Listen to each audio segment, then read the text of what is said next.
Good afternoon, everyone. Welcome to my channel, Autumn Leaves Christmas Trees. It's been a while since I have recorded a video on here, and that's just because I've just been busy with life and had a lot of things going on throughout this whole holiday season. And I know a lot of you may say, well, that's the whole purpose of your channel, like Autumn Leaves Christmas Trees. You know, I was supposed to vlog the entire fall season, and also the whole Christmas season as well. So I'm not perfect. Thank you all for having patience with me and allowing me some grace, as I have been doing a lot this season, and I've also been feeling under the weather. So excuse the music. My husband is outside putting up lights on the house as we speak, and he's got the music going in the garage. So if you hear that noise, that's exactly what that is. And if you see a man outside my window, that is my husband. I want to wish you all a very happy holidays. For those of you who are currently celebrating Hanukkah, happy Hanukkah to all of you. And to those of you who are in the Christmas season, Merry Christmas, and just happy holidays to everyone across the board. I'm coming at you today because it's my channel's name is Autumn Leaves Christmas Trees, because I do love the autumn season. Even though I do enjoy the whole fall season, everything from back to school through, I would say, until about January 6th, which is when 7th I take down the Christmas tree after the Epiphany, the Three Kings Day on the 6th. I'm also human. We went through Thanksgiving. My baby girl, she actually celebrated her second birthday, so we did a whole big party for her. Then we had the Philadelphia Thanksgiving Day Parade put on by Dunkin' Donuts. My daughter was a part of that whole production with her dance school, so it was rushing to late night rehearsals, it was buying costumes, it was everything. We did all of this, and it was getting her there and then waiting, and then we did it, and I was very proud of my daughter for accomplishing something. She put her mind to it, and I will support my child with whatever endeavor she has. Yeah, I got sick. I have been coughing up this thick phlegm for about, I would say since like beginning of November. And I never went to the doctor. Yeah, I take my kids to the doctor, but a lot of times I myself don't go to the doctor. Yeah, I was at work coughing up a lung. My coworkers are looking at me like, what in the world? Like, lady, go home. But anyhow, I wasn't contagious. I wanted to do a video to show you all of my Christmas decor. I don't even have all of it up. We finally got up the tree, which I will show you all in a minute, and my mantle. My daughter usually decorates our stairwell with bows. She hasn't done that. I have my dining room, half of it's done. The table, I didn't do the table yet. I'm probably gonna do that tonight or tomorrow. I don't know. I like to videotape myself doing the table, but this is done. You know what? I will give you a guided tour of what I have up so far. I will show you all what I have up and what I don't have up, because you know what? This is reality, and the truth is that it takes work to prepare for the holiday season. It takes work. If I'm still working a full-time job. I'm a wife, I'm a caregiver, I am a mother, I'm a friend. It's a lot. You know, you have to go gift shopping, then the tree, then getting the house together, getting the menu together. Then your kids have holiday events at school. So basically organizing all of the events, it's crazy. And then also you can get so caught up that you really forget about the reason of the season. And the reason to Christmas season is Jesus. It's Jesus. Now, I know we can get into this whole debate as to why I have up this Santa Claus. For those of you who are Christians, you may not, want your kids to do Santa. Even down to whether or not we put up a wreath, or whether you put up a Christmas tree or the garland, or what, was Jesus even born in December, which we all know he was not? And is Jesus white? Is Jesus black? Is Santa black? Is Santa tan? Was he from Turkey? Was he from Germany? Like, it's this whole thing, but at the end of the day, it's about Jesus. And sometimes we get so caught up with the gifts and the commercialism of it all that we forget that the most important thing is to remember the story of Jesus Christ and to teach that to our children. Speaking of which, if you have time, I do recommend that, there's 25 days leading up to Christmas, that each night you take time to read a chapter in the book of Luke, which is one of the earlier books in the New Testament of the Bible, because by the time you get to day 25, and that's basically the life of Jesus as it was told by Luke. Anyhow, for those of you who are parents of little ones, I do want to recommend something. There's this book by Clay Anderson and Natalie Maherb. It's called All is Bright, and it's When God Came Down One Silent Night. And I found this book to be very nice, very nice. The thing that I like about this book is that, as a person of color, growing up to find children's books, specifically Christian children's books, I found this book, and look, it's a little brown baby Jesus and Mary and Joseph, and it's pretty awesome. Like throughout the book, all of the people, let me see. I mean, the illustrations on this book are beautiful.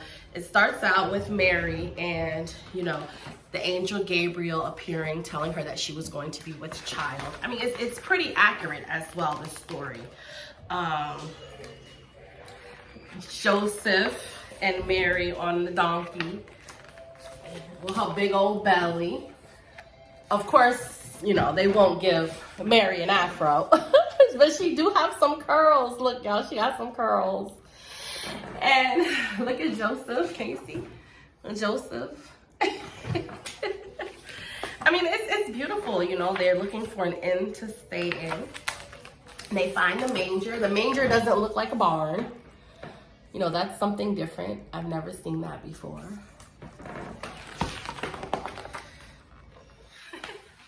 Joseph being all romantic, carrying Mary. They don't show the birth, but you see baby Jesus? So yeah, it goes through the whole story. All the angels here are multicolored, from white with red hair, blonde hair. He's got like a little, I wouldn't call that a fade, little high top, right? You got a little curly. So they're of all different complexions. And then at the very end, it's the song Silent Night, which is one of my favorite high holiday songs, Silent Night. I love that song. And I do sing it to my children. I sing it around the house all year long, to be quite honest with you. But anyway, I do recommend this book for you. It's All is Bright, and it is by Clay Anderson and Natalie Maherb. You can get this from Amazon. They were actually sold out on Amazon. You can get it from, I ordered it from Barnes & Nobles, and Barnes & Nobles was pretty quick. I think for the most part, it's important that we do teach our children what the truth is. Like, all this other stuff is play. The gingerbread, all this is play, all this is imagination. I think it's important that we as Christians teach our children exactly what Christmas is about. And Christmas is not about commercialism, it's not about capitalism. Christmas is about the birth of Jesus. And to be quite honest with you, the way that story is depicted is not very realistic. It's a beautiful story, and going through trials and tribulations myself in life, now that I'm older, I have a lot more respect. When I was younger, it was like you're in your rebel stage, you're like trying to find, the truth in all the God's word, and, Mary, was she really holy, and all this stuff. But you know what, let me tell you something. I have so much respect for Mary, because the truth is that when you look at it, you see the humanism in these biblical stories, the realness. Mary was young. She was a young woman. I mean, that's even debatable whether she was a young teen, around 12, 13, 14 years old, or whether she was like in her late teens, early 20s. Regardless, she was still young. Second of all, she was engaged to Joseph like really, like, an angel came to you and told you you was gonna have God's baby, and this man really, you know, believed this story. Angel Gabriel went to him and told him.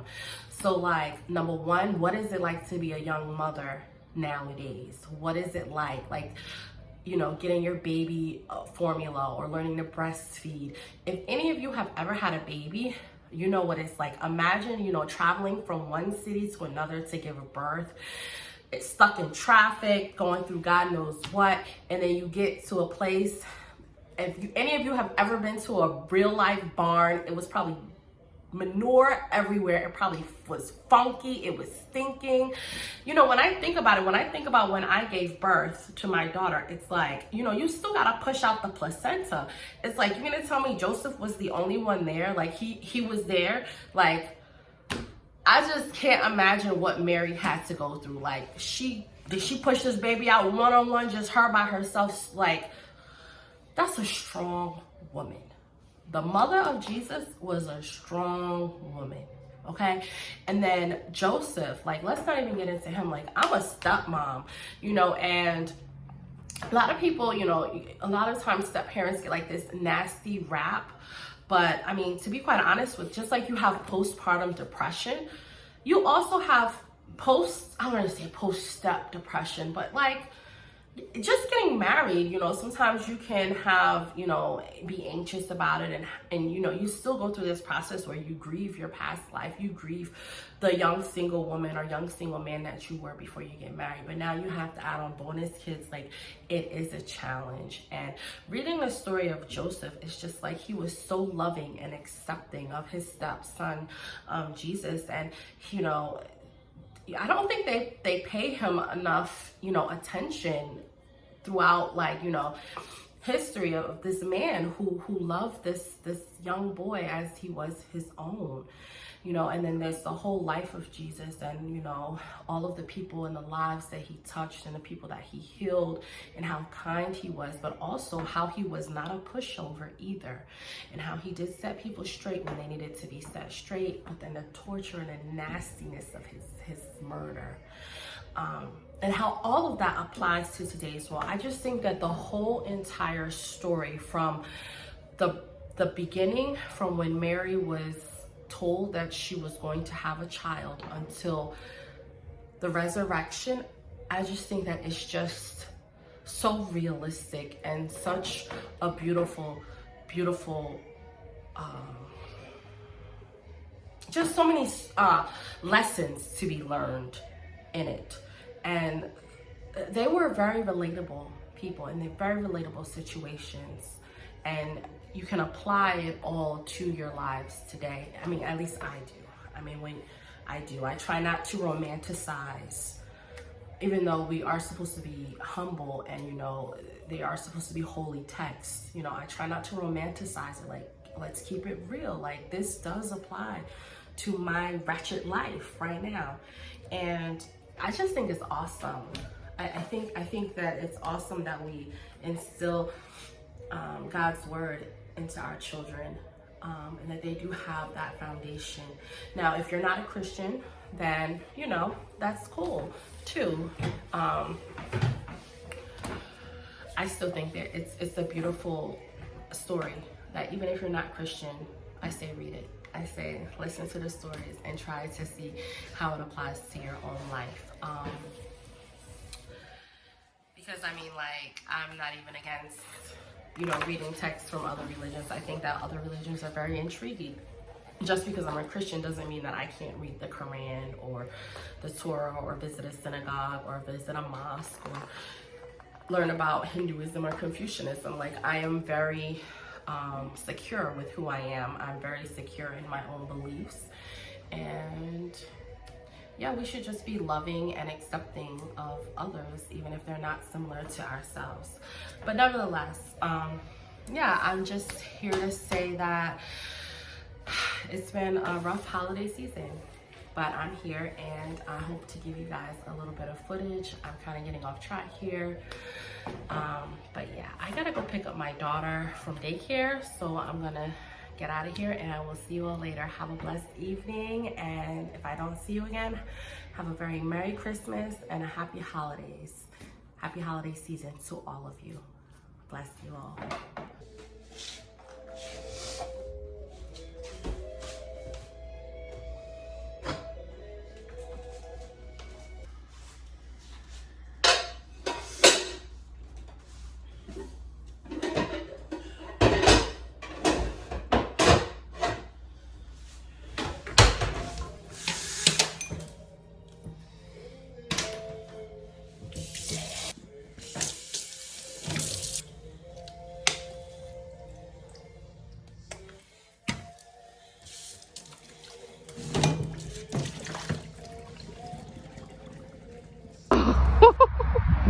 Say hi, Snoopy.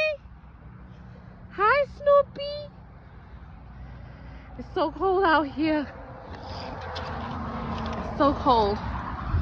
Let's put your hood on. I want to put your hood up. You see it? It says Snoopy.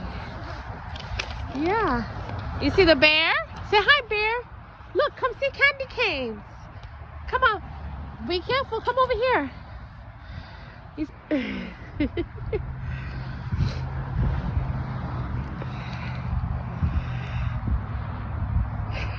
I love you, Autumn. You want to get it? Good job.